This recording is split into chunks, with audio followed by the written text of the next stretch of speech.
The following broadcast is brought to you by Public House Media.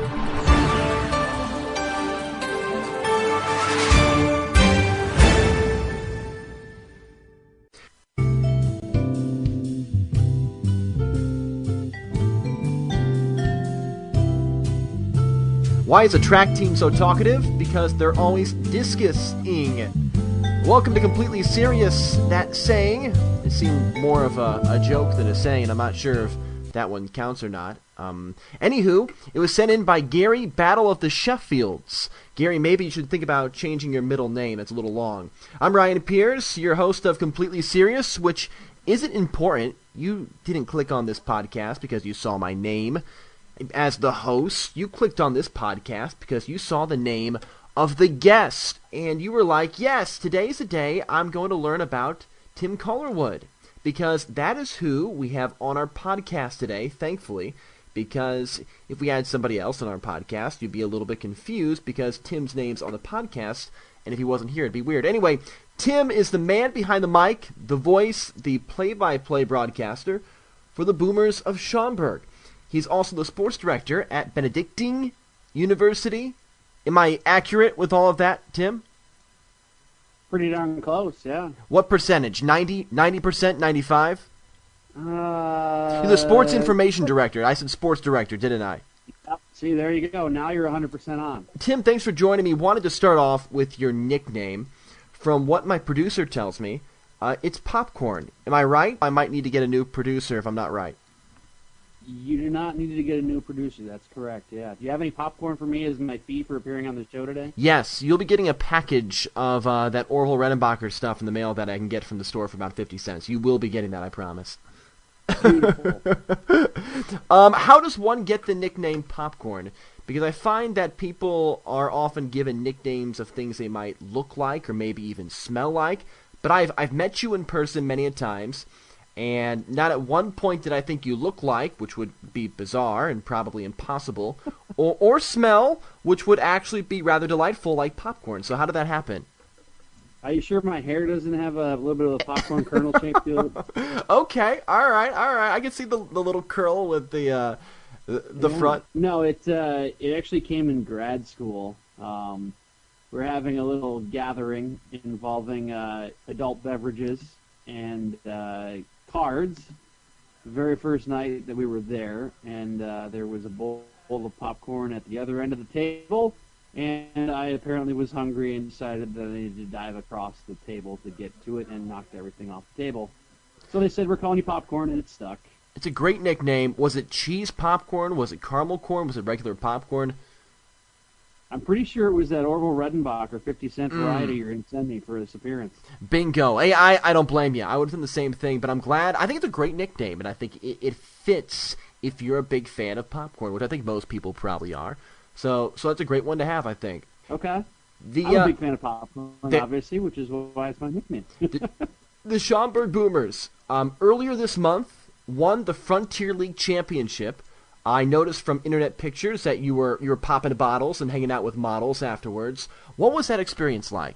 Obviously, that's what happens when you win a Frontier League title, bottles and models.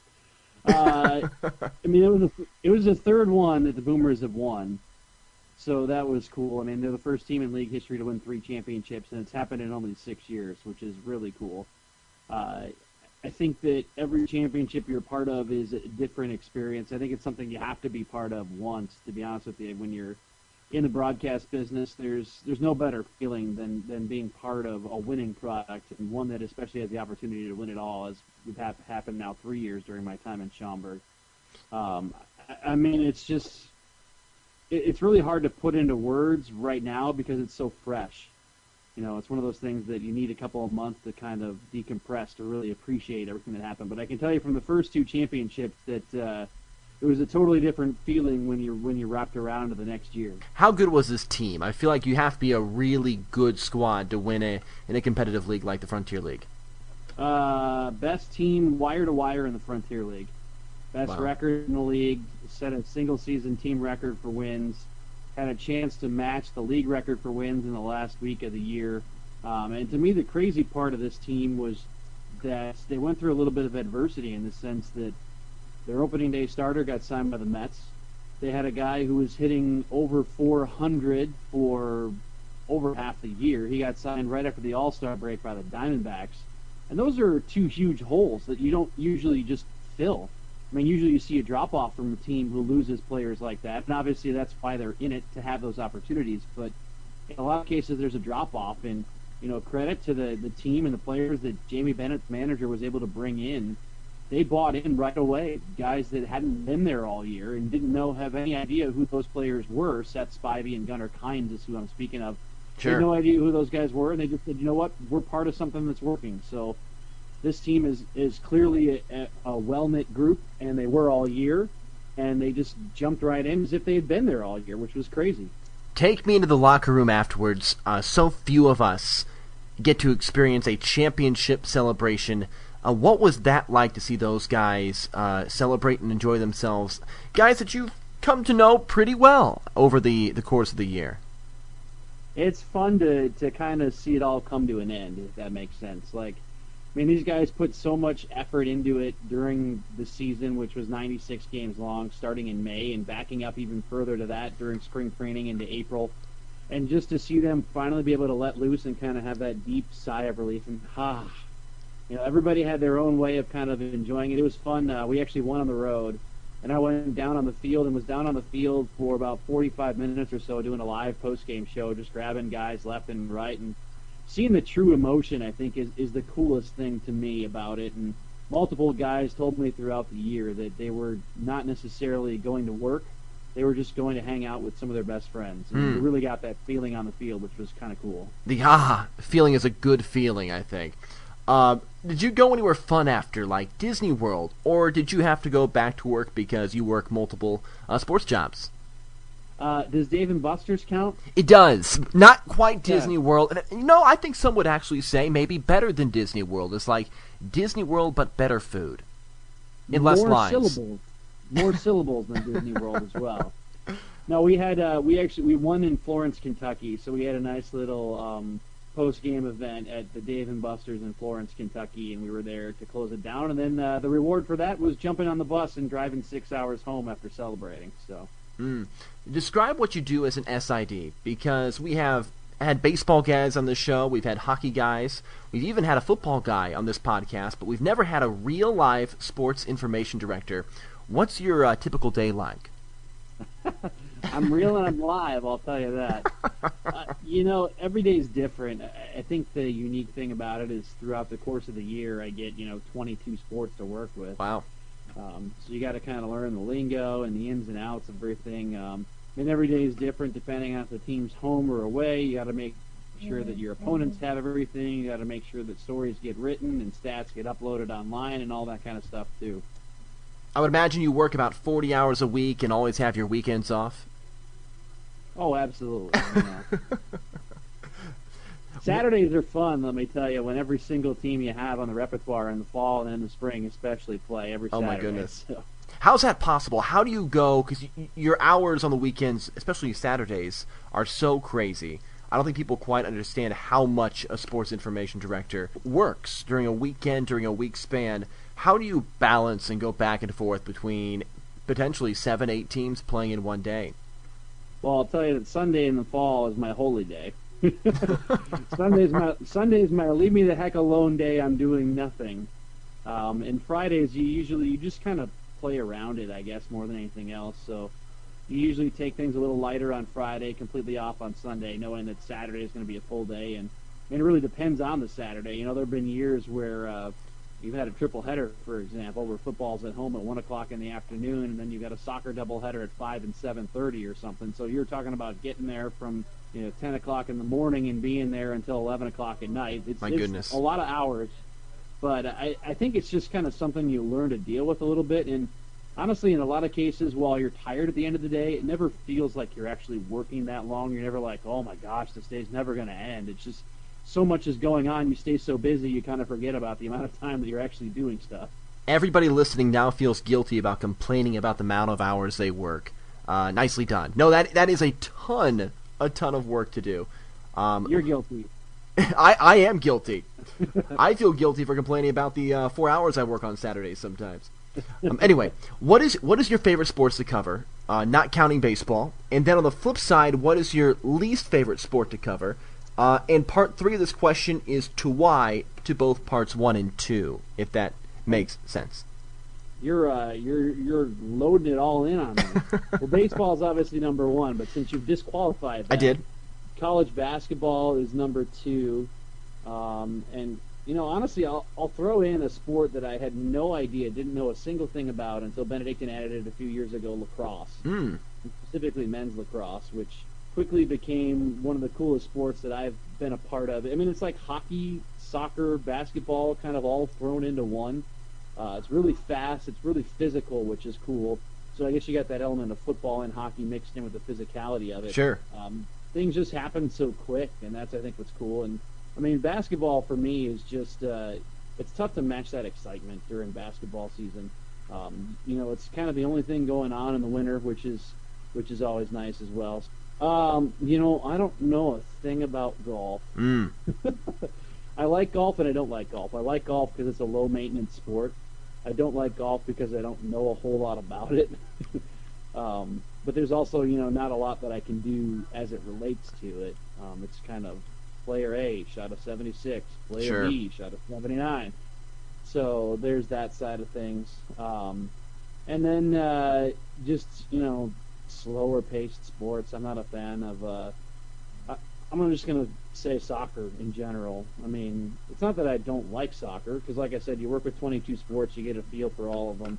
It's just one of those things where I'm not hooked on it. I know a lot of people are addicted to soccer, and, Premier League's on at 7 o'clock in the morning. Let me wake up and watch it. And, It's crazy. You're right. Doesn't do it for me. And, baseball's the same way for other people. Baseball, a lot of people hate, and I love it. It's potato. Yeah, I think baseball's one of those sports where it appears slow to maybe the layperson, but to those that know the sport, there's so much happening in between pitches and in moments that might be slow if you don't know the game.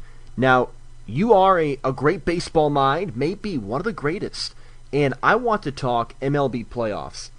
We are so close to some say the greatest month of the year, and that's October. It's a month of falling leaves and scary movies, and of course, baseball playoffs. And I want to broadly ask you, what will happen in the playoffs this year? What is going to happen? Well, Give us a spoiler. I think a while ago, everybody was assuming that the Dodgers and Indians were going to run away with it, right? Well, the Dodgers have certainly fallen on hard times of late, although they're still very good, don't get me wrong. I mean, if you look at the way the second half has transpired, and I'm sitting here wearing a Cubs shirt, and I'm obviously from Chicago, a huge Cubs fan. The Cubs have the second best record in the majors in the second half of the season. Good stat. I think it's going to be. I think this year they're going to kind of sneak up on some teams, to be honest with you, because a lot of people are overlooking the Cubs.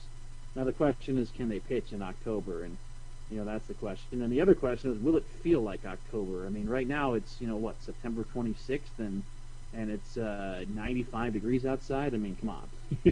You can't beat that. It is actually, and it kind of favors the Chicago team with their big power hitters. And when the weather stays warm and hot throughout the fall, that typically favors squads like that. Well, the leaves have been falling off the trees for like a month and a half now, too, because of it. Because there's been no rain since true. The first week of August. But yeah, we'll see. I mean, I think you can expect the unexpected, which is what's kind of cool. And think about the name, right? Daniel Murphy. That name has become synonymous with October. I heard an interesting argument today. They were talking about, on MLB Network, they were comparing Derek Jeter to Jose Bautista. And they said, well, Derek Jeter made his legacy in October. Bautista's a great player, but he hasn't had that thing to stand along. Joe Carter, a name who was, don't get me wrong, an above-average baseball player, but what do you know him for? For hitting the walk-off home run in the World Series. Moments like that are what makes October special, that kind of unsung hero. Just look at the Cubs last year. Ben Zobrist was the World Series MVP, for crying out loud. So I think you never know what's going to happen.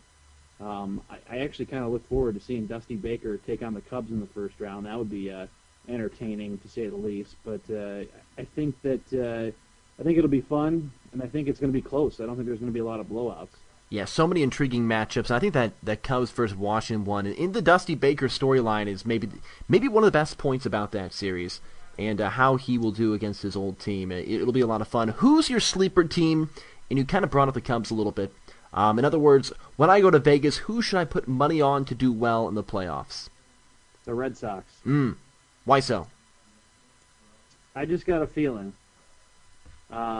They've kind of been another team that's flown under the radar as well during the year, and all eyes are going to be on Cleveland. And don't get me wrong, the Indians have had an unbelievable season. I just feel like top to bottom, the Red Sox are a team that, while young, they've got that good mix of guys who have been there and young kids who don't really know what to expect yet. I think they're going to play loose, and I think that's the biggest thing. You look at the Indians. Sure, they're relaxed right now, but I think when it gets to October, they might tighten up a little bit, and you got to be careful to keep your eye on who's the loosest team going into the playoffs. And there's also always that surprise of the wild card team, right? I mean, every year it seems like a wild card team ends up making a run towards the World Series, and this could be no exception this year as well with some of those teams that are out there yet. Yeah, Arizona's a very good team. Minnesota's been playing some great baseball. Cleveland, like Hansel, like you said, is so hot right now. They've cooled off maybe over the past week, but will anyone beat them in the American League? And you said Boston could. There could be a few other teams, but if somebody is going to beat them, who would it be? Boy. I mean, the Indians really have it all going for them. I mean, let's be honest. They are kind of that super team, and in my opinion, I think it kind of adds to, if anything needed to be added to it, the Cubs winning last year, and it shows just how good this Indians team has been over the past couple of years. Can I say the Dodgers? I think that's fair. Yeah, I mean, it's going to be tough. It's going to be tough for anybody in that American League, I think, to take them out. Dodgers are probably the best bet. We could be on a collision course for, if the Dodgers can right ship, it seems like they are, for the Indians and Dodgers, which would be fun. That'd be a fun matchup. I think the one thing you have to look for the Indians is a short series, right? Mm-hmm. I don't know that there's anyone who's better than them in a 7-game series, but if they cool off, they could easily lose 3 out of 5. So I would look for that divisional round to potentially be whoever they face, as a tough series potentially. I'm going to close out with a quick game of Would You Rather. Here's how it works. I'm going to give you 2 baseball-related options, outside of one exception. You need to pick one and tell me why you would rather pick that option. Does that make sense? I'll do my best. Okay. There's only a couple of them. Here we go. Would you rather bet on the Boston Red Sox or the New York Yankees to win the World Series? If we're talking right now, I'm thinking Red Sox. If we're talking long-term, in the next couple of years, I'm probably taking the Yankees. Okay, that's fair. Aaron Judge just set the rookie record for home runs in a season. Got a good young team. Would you rather have the Cubs' young roster, I guess you could put the Yankees in here too, the Cubs' young roster or the Astros' young roster? Cubs. Why the Cubs? I'm biased. I'm right there with you. You got that familiarity. Would you rather? They're deep, and the depth goes all the way down to the minor league levels. I mean, That's when true. you're looking at the players that they're trading away the last couple of years, just to come up with rental guys. I mean, Aroldis Chapman was a rental, and they were not afraid to mortgage the farm for him. Speaking of Aroldis Chapman, would you rather hit a fastball from Chapman or a curveball / slider / whatever he throws from Clayton Kershaw? Kershaw. Because I'm not going to die. There is that chance of death. I don't think I could even stand in against Aroldis Chapman without, having an accident in the batter's box. Would you rather have to spend an hour waiting in line for the bathroom at Wrigley Field with the drunks, or an hour locked up in a clubhouse after a game with dirty uniforms and all the smells that come with it? Oh, boy. Probably clubhouse, since I know what it's like and I've been in there before. I'm surprised. I've been in the line at Wrigley before too, and I'm just like, this is annoying. But at least in the clubhouse, the game's over and it's done, and I'm not missing anything. That's true. I guess you are immune to the smell. Last one. Would you rather have to listen to a Cardinals fan talk about the Cardinals for an hour, or a Patriots fan talk about Tom Brady for an hour? Tom Brady, no question. You Sorry, don't. Cardinals fans. I know enough of you. It's a good way to end it. Tim, thanks a lot for joining me. Really appreciate it. All right, buddy. Thanks. We'll see you next week on Completely Serious.